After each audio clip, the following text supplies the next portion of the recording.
Lenka, ahoj Datka. Ahoj. Ja vás Ahojte. poznám ako také aktívne banskobystrické mládežničky, ktoré začali robiť taký jeden projekt a začali sa stretávať ako dievčatá. No a práve s týmto projektom stretávanie dievčat ste sa rozhodli, že by ste chceli aj niečo podobné preniesť na Psečko a zorganizovať niečo podobné na tejto akcii. No ja by som sa teda v rámci toho, aby sme zistili, že o čo ide viac, tak sa vás opýtal, že čo to vlastne ten babinec znamená. Alebo osobne potom aj, čo to pre vás znamená osobne ten babinec. Tak babinec sme nevymysleli my dve. My sme tu len ako zástupkyne možno z výboru psečkárskeho. A vymyslela to jedna naša veľmi dobrá kamoška. A bol to vlastne nápad z toho dôvodu, aby sme sa stretávali a spoznávali. Aby to nebolo len o tom, že prídeme niektorý deň, možno v týždni alebo v piatok na mládež, sadneme si, niečo si prečítame, zaspievame, odídeme, ale vlastne príležitosť lepšie sa spoznať a vytvoriť si vzťahy. Áno, takže ja to budem troška konkretizovať. Pôvodcom tejto myšlienky bola Marika Kapustová. Ju vlastne napadlo, aby sme sa stretávali ako ženy. Predsa len tie ženy prežívajú kresťanstvo ináč, celkovo život prežívajú ináč, vnímajú veci ináč. Takže je fajn, keď sa ženy stretnú a môžu sa spolu zdieľať, spolu sa rozprávať, rozoberať svoje ženské problémy, veci, ktoré ich zaujímajú. Takže aby sme nám trošku bližšie priblížili babine, že prečo vlastne babinec, od slova baby. Takže stretávame sa na babinci dievčatá, ženy, žienky, baby a spoločné chvíle tam prežívame tak, že rozprávame sa, zdieľame sa, možno čo každá prežíva, spievame si a modlíme sa, buď všetci spolu alebo po skupinkách, alebo robíme nejaké iné aktivity, ako napríklad pečíme mafiny a iné veci, ktoré sú ženám blízke, alebo neviem, čo ešte také sme robili na babincu. Spoločenské hry, stretávame sa, oslavujeme narodeniny, rôzne životné udalosti. Alebo pozerám nejaký ženský film, ktorý muži nemusia. Ale vždy má hlbšiu myšlienku. Áno. A tá pôvodná myšlienka bola taká, že sa budeme stretávať raz do mesiaca, a to vždy prvú sobotu v mesiaci. Ale vzhľadom na to, že tú našu ženskú skupinku tvoria rôzne baby, či sú to študentky, ktoré v Bystricom študujú, alebo aj iné žienky, tak niekedy je ťažké zorganizovať a stretnúť sa naozaj tú prvú sobotu v mesiaci. A preto sa teraz stretávame aj ináč, v podstate je to také spontánejšie. Stretneme sa, keď nám to vyhovuje a stretávame sa buď vo zbore, alebo aj u niektorej z nás doma. Takže je to také spontánne a je to veľmi fajn. A ešte by som povedala, že možno na základe tohto nášho veľkého babinca, kde sa stretávame všetky také bystrické baby, vznikli aj menšie skupinky, možno 2, 3, 4, 5. Viacej skupiniek je to, stretávame sa vždy u niekoho a máme také, že mini babince, kde sa zdieľame. To je už potom čisto o tom zdieľanie a prenášanie svojich emócií a zážitkov, podelenie sa s ostatnými. No vlastne táto myšlienka, koho to bol nápad, aby sa to prenieslo na to Psečko? Hej, a koho to bol nápad a čo teda od toho očakávate? Čo chcete, aby to prinieslo pre tých ľudí, ktorí prídu, ktorí ostanú na Psečko do nedele, alebo rozhodnú sa teda ostať? Čo to bude vlastne, čo očakávate od toho, čo chcete im dať, aby to im prinieslo? Tak nápad to bol asi neviem, či to alebo náš to taký spoločný. Asi to bolo také spontánne a na tom našom pse výbore sme sa rozprávali o tom, že aj v Čechách bol pánsky klub v podstate, že bolo nejaký víkend určený len mužom.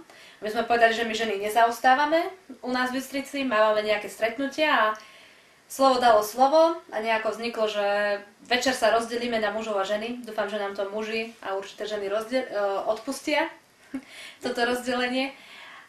Ale asi to bol spoločný nápad. Asi to bola spoločná iniciatíva.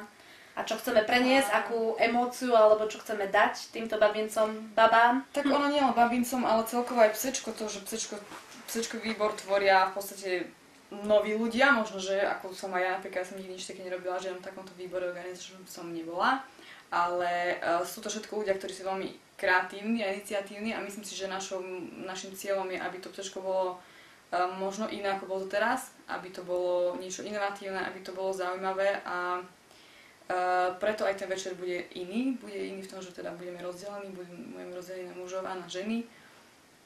No a v podstate našim cieľom je to, aby tam prišli všetky baby, dievčatá, ženy, žienky, aj tetušky, proste možno aj nejaké staršie sestry aby sme sa tam všetky ženy stretli a možno aby sme tomu stretnutiu s Bohom dali taký iný rozmer a sami sme zvedavé, čo to prinesie, ako to budeme mať odozvu, ale môžem povedať, že už len z tých malých babincov naozaj tá ženská spoločnosť je to úplne iné, môžem to porovnať aj s tým, že napríklad keď sme v mládeži, tak samozrejme, že tam sa tiež dielame, prežívame nejaké veci, ale keď sme čisto len ženy, tak predsa len tie ženy sú založené na tom, že radi majú vzťahy, snažia sa budovať tie vzťahy, rozvíjať a keď sme len spolu len baby, tak dokážeme sa asi viac otvoriť a možno sa rozprávať aj o iných veciach. Takže ten babinec na psečku, tiež som sa zvedavá, čo to prinesie, ale verím, že to bude požehnanie a že budeme môcť prežiť taký iný večer, že to bude to proste niečo iné. Bude to také ženské.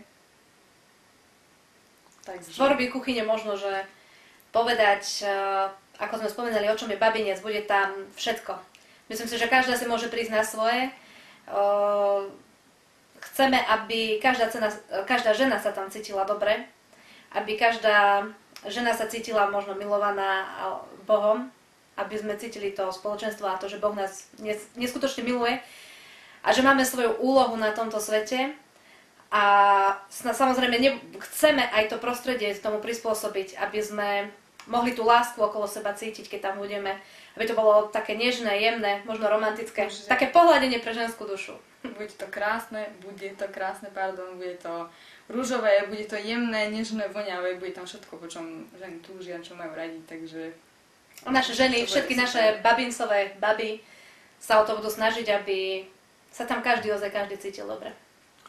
A kto to bude organizovať? Bude to vy ako vy dve, alebo nejaké dievčatá, ešte ďalšie z Bystrice, alebo príjete nejaký host, ktorý bude niečo hovoriť? Tak určite iniciátorky toho všetkého tam budú baby z našho babinca, ktoré sa vlastne stretávame. Všetky si nejak rozdelia úlohu a budú sa snažiť nám pomôcť to všetko zabezpečiť a zorganizovať. A aj tu náplň? Bude tam aj hosť. Bude tam mať hostia? Hostka bude žena, samozrejme, keďže je to večer plný žien. A neviem, či máme byť až tak konkrétne, alebo sa necháte prekvapiť, aby som to možno nechala na prekvapenie, meno. Ale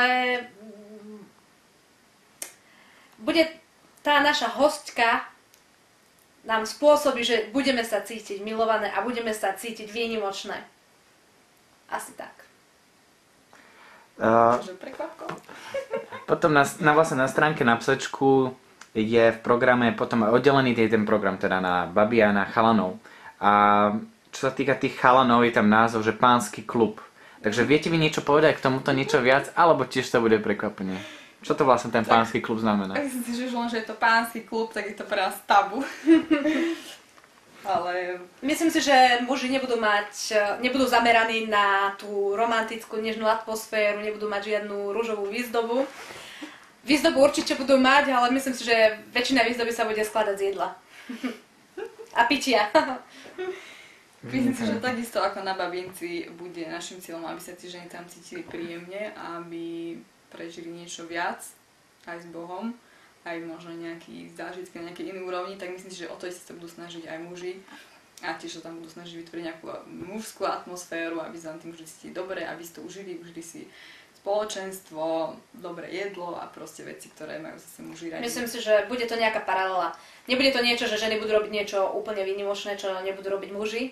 Ide o to len, že budeme v tej spoločnosti svojho pohlavia. Ale takisto aj muži budú mať svojho hlavného rečníka, hlavného hostia. Takisto budú tam mať jedlo. Takisto budú mať nejakú diskusiu. A budú tam možno až do rána.